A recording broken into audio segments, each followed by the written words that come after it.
ये देखिए जी, हमारी फैमिली सारी बिकन हाउस की, सीनियर जूनियर। उस्मा तो पूरी ही नहीं आएंगी पिक्चर में। इधर सोफिया है, लुबना है, यहाँ पे और सीनियर लोग हैं। सो हम काफ़ी लोग हैं माशाल्लाह से।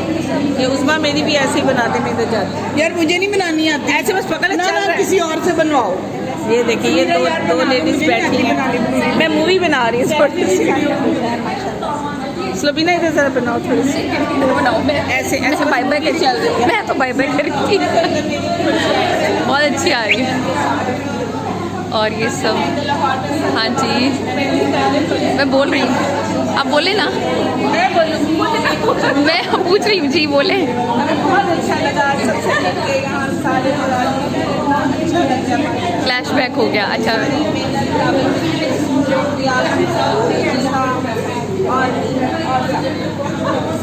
मैम रुबीना, हाँ जी।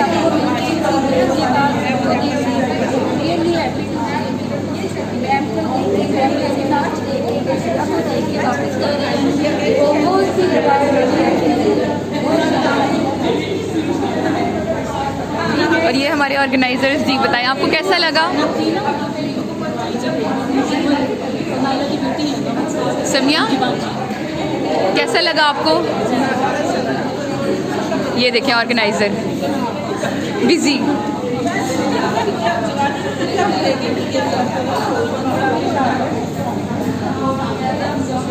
और ये टीचर उस्मा, टीचर प्रिया, टीचर समीरा, आपको कैसा लगा? बहुत अच्छा, वेरी प्रेशियस मोमेंट। और इधर ज़्यादा वर्क करते हैं यहाँ। Thank you. टीचर समीरा, आपको कैसा लगा? बहुत अच्छा लगा, सबसे मिलके, पुराने लोगों से मिलके बहुत मज़ा आया। और ऐसे प्लान्स बनाते हैं। Thank you. और मैं पहले आर्ट से अब मुझे नागरा भी। सब लोग बहुत खुश हैं। Flashback, meetup after a long time, बिकन आई। Thank you so much teacher Sophia जिन्होंने अरेंज किया, और थैंक यू उन सब लोगों का जो यहाँ पे आए।